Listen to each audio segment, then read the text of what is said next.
Okay masters. ఈరోజు మనం చెప్పుకోబోయే కథ జీవిత సత్యాల గురించి. అయితే జీవితంలో ఎన్నో విషయాలు మనం తెలుసుకుంటాం. జీవితం మనకు కొన్ని నేర్పిస్తది. పక్క వాళ్ళని చూసి కొన్ని నేర్చుకుంటాము. మనం సొంతంగా ఆలోచించి విక్ష్ ఆహ్, బాగా క్లియర్‌గా అర్థం చేసుకొని ఆహ్, హ్మ్, నేర్చుకుంటాం కొన్ని విషయాలు. బట్ ఈ కథ మనం ఏదైతే కథ చెప్పుకుంటున్నామో ఈ కథలో చాలా కొన్ని ముఖ్యమైన విషయాలు ఒక గురువుగారు చెప్తారు. దాని గురించి ఈరోజు తెలుసుకుందాం.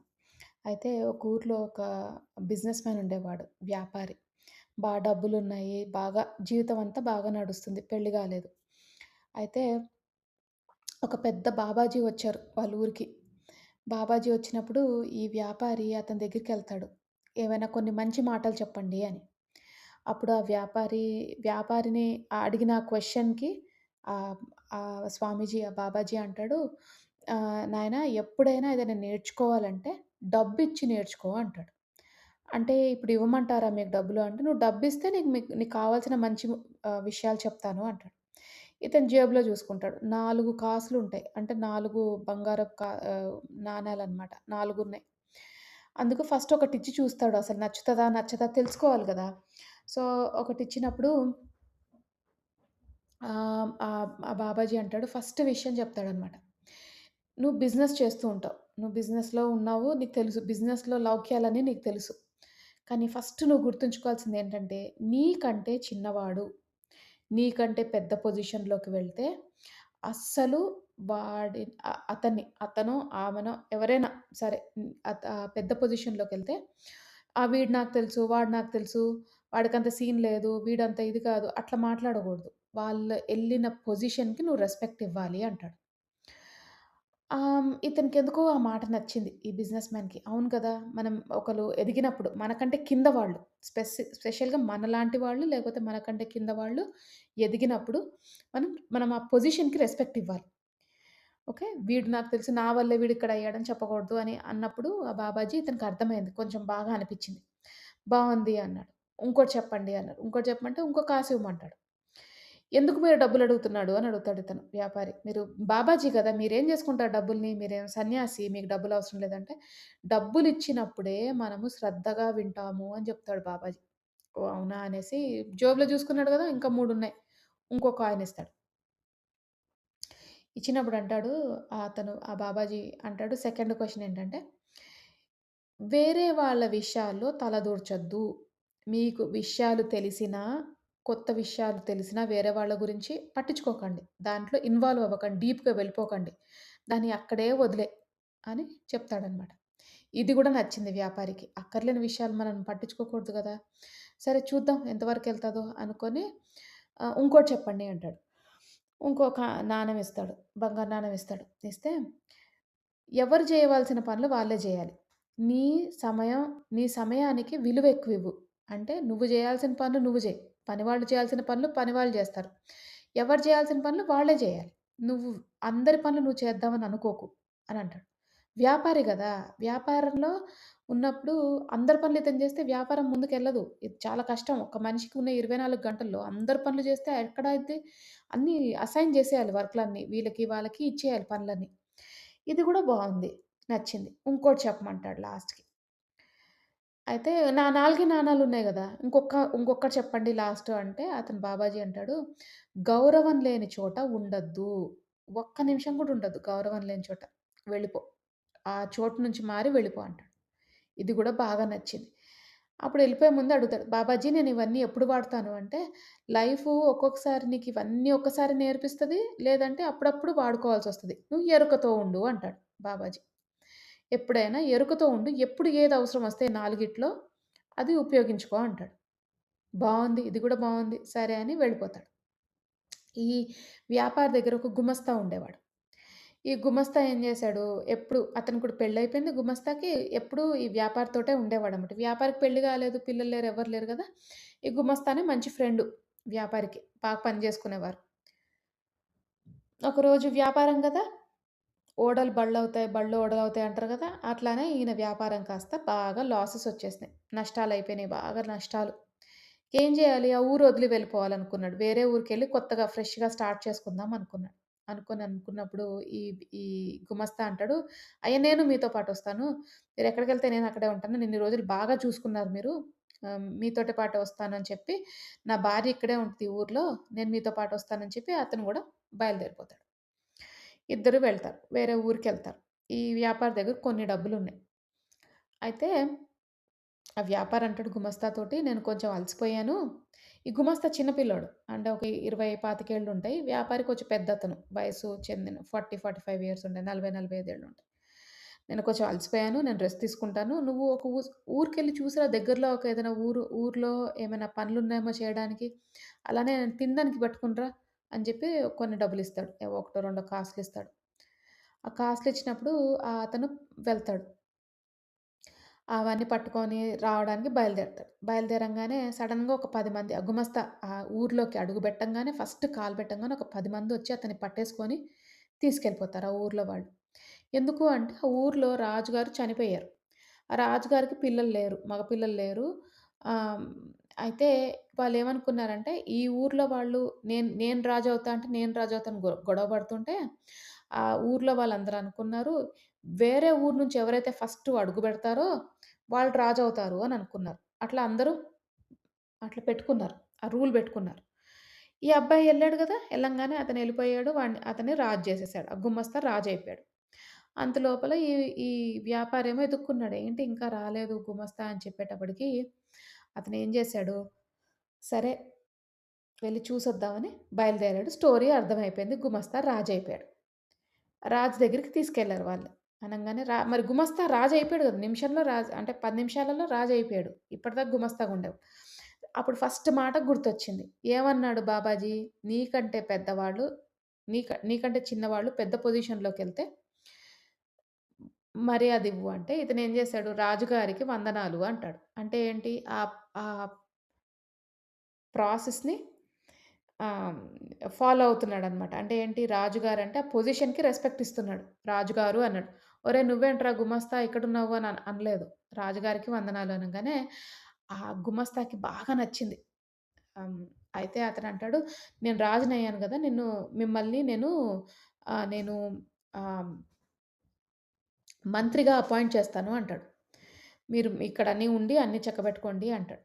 అతనంటాడు, "సరే మీరెలా చెప్తే అలా రాజుగారని" అతను గూడా ఈ రూమ్‌లో ఇక్కడ షిఫ్ట్ అయిపోయి ఈ ఆహ్, ఆహ్, రాజాస్థానంలోకి షిఫ్ట్ అయిపోయి అక్కడే మంత్రిగా పనిజేస్తున్నారు ఇద్దరు.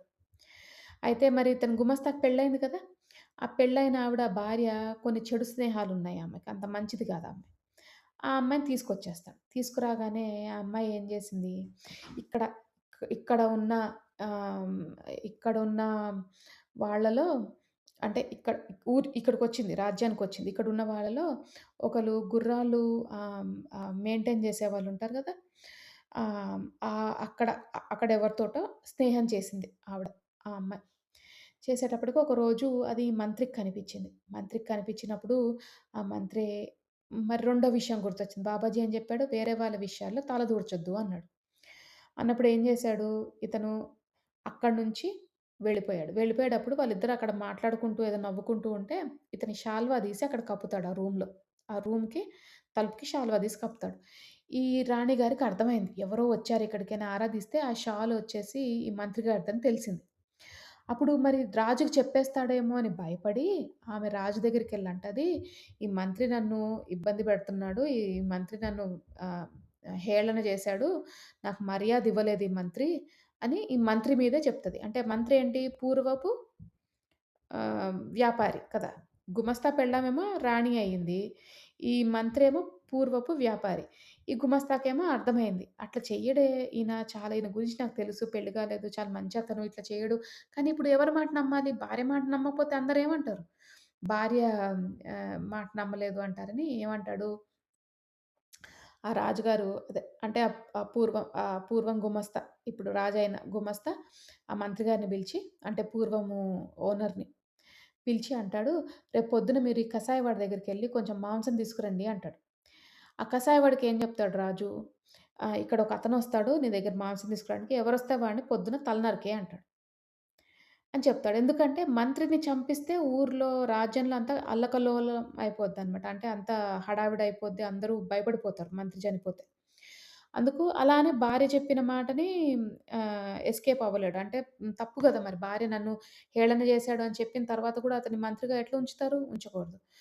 ఉరి శిక్ష ఇవ్వలేరు అట్లా అని. ఎందుకంటే ప్రూఫ్ లేదు. ఇకేం జేస్తాడు? అలా కసాయి అతను ఉంటాడు గదా! మాంసం కొట్టే అతను అతనికి చంపేయమని జెప్తాడు. పొద్దున ఎవరొస్తే అది. అప్పుడు ఈ ఈ మంత్రి గారికి మూడో మాట గుర్తొచ్చింది. ఏం జెప్పారు? ఎవరు జేయాల్సిన పనులు వాళ్ళే జేయాలి అంటాడు. అందుకు మాంసం తేయడం ఎవరైనా జేయొచ్చు కదా పని. మంత్రే ఎందుకెళ్ళాలి? అందుకు ఆయన ఏం జేస్తాడు? హ్మ్. ఎవరినో పనివాడిని తీసుకొచ్చి పంపిస్తాడు. కసాయివాడి దగ్గరికెళ్ళి మాంసం తీసుకురా నేను రాజు దగ్గరికెళ్ళాలి మాంసం తీసుకొని అంటాడు.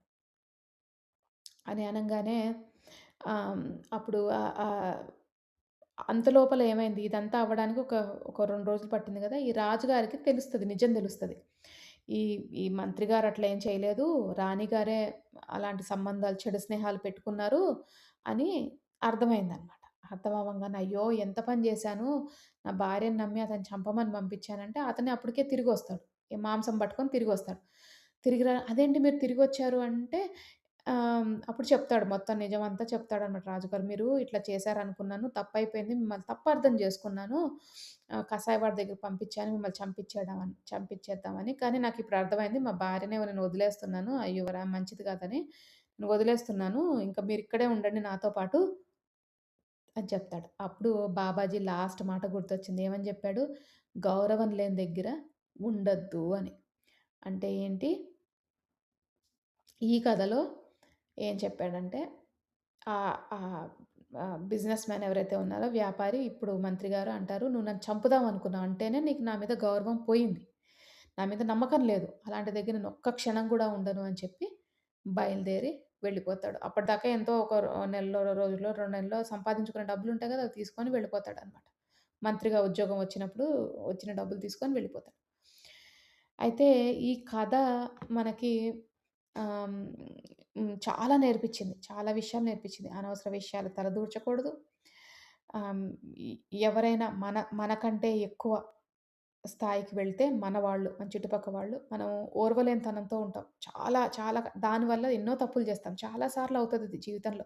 అనుకుంటాం వాళ్ళైతే వాళ్ళ అదృష్టం అనుకుంటాం. కానీ అదృష్టమో, వాళ్ళ పూర్వజన్మ కర్మలో ఏంటో మనకు తెలీదు గానీ వాళ్ళు మంచిగా అయినప్పుడు మనము వాళ్ళని మంచి రెస్పెక్ట్ ఇవ్వాలి. అంటే మంచిగా అయినప్పుడు ఆ పొజిషన్‌కి రెస్పెక్ట్ ఇవ్వాలి. చాలా ముఖ్యమైనది. మనం ఏమంటాం? మనకేమో అహం అడ్డొస్తది. ఏమంటాం? నా వల్లే వాడంత చదువుకున్నాడు. ఇప్పుడు ఐఏఎస్ ఆఫీసర్ అయ్యాడు నా వల్లే. నేను డబ్బులివ్వకపోతే ఆ రోజు తిండికి కూడా గతి లేదని. ఇప్పుడు డబ్బులిచ్చిన వాళ్ళందరూ కూడా ఐఏఎస్ ఆఫీసర్‌లు అవ్వరు గదా! లేకపోతే మంచి ఉద్యోగం తెచ్చుకోరు గదా! మంచి ఉద్యోగం తెచ్చుకొని లక్షలు, లక్షలు సంపాదించరు కదా! కానీ మనకు ఆ అహం ఉంటది. అందుకనే ఎప్పుడు గూడా ఎవరైనా మనకంటే చిన్నవాళ్ళు ఎదిగితే అసలు వాటిని అనగూడదు మనం. తర్వాత అనవసరమైన విషయాల్లో తలదూర్చకూడదు. పర్సనల్ విషయాల్లో, బయట విషయాల్లో, అక్కర్లేని విషయాల్లో తలదూర్చకూడదు. మూడోది ఎవరు జేయాల్సిన పనులు వాళ్ళే జేయాలి. ఒక్కోసారి మనం ఏం జేస్తాము, మన అందరి పనులు మనం తల మీదేసుకుంటాం. అప్పుడేమవుతది స్ట్రెస్ తప్పితే ఏమీ లేదు. ఇంట్లో అయినా సరే ఆడవాళ్ళు జూడండి. ఇంట్లో అత్తగారు, మామగారు పనులు తీసుకుంటారు, పిల్లల పనులు తీసుకుంటారు, భర్త పని తీసుకుంటారు, ఉద్యోగం జేస్తారు, అన్నీ నెత్తి మీదేసుకుంటారు వాళ్ళే. లేదు ఎవరు జేయాల్సిన పనులు వాళ్ళు జేస్తేనే సులభంగుంటది. ఈజీగుంటది లైఫు. లేదంటే స్ట్రెస్‌లోనే ఉంటారెప్పుడు. అసైన్ జేయడానికి ట్రై జేయాలి. లేపోతే ఒక పని పిల్లని బెట్టుకోవాలి ఇంట్లో. కొంచెం చేతి కిందుండి హెల్ప్ చేయడానికి. లేకపోతే పని పిల్లలు చేయాల్సిన పనులు పని పిల్లలే జేయాలి. పనివాళ్ళు చేయాల్సిన పనులు పనివాళ్ళు జేయాలి. మనం జేయకూడదు. అన్నిట్లో ఉంటే మన టైంకి వాల్యూ ఇవ్వనట్టు. చిన్న చితకా పనులన్నీ మనమే జేసుకుంటుంటే మన టైం బోతుంది గదా! టైంకి విలువివ్వాలి. అది. నాలుగోదేంటంటే గౌరవం లేని దగ్గర ఒక్క క్షణం గూడా ఉండొద్దు. ఇది ఇంట్లో వాళ్ళతో కష్టము. ఎందుకంటే ఇంట్లో వాళ్ళతో మనం ఒక్కొక్కసారి గౌరవం లేదనిపించినా తప్పదు. రిలేషన్‌షిప్‌గా. బయట వాళ్ళ దగ్గర మాత్రం గౌరవం లేని దగ్గర గౌరవం చంపుకొని బ్రతకాల్సిన అవసరమే లేదు. ఇది కాకపోతే ఇంకోటి తప్పకుండా మనకు అవకాశాలొస్తాయి. సో, చక్కగా మంచి నీతులు నేర్చుకున్నాం గదా! మన ఈ జీవితానికి సంబంధించిన మంచి నీతులు. అది మాస్టర్స్ ఈరోజు కథ.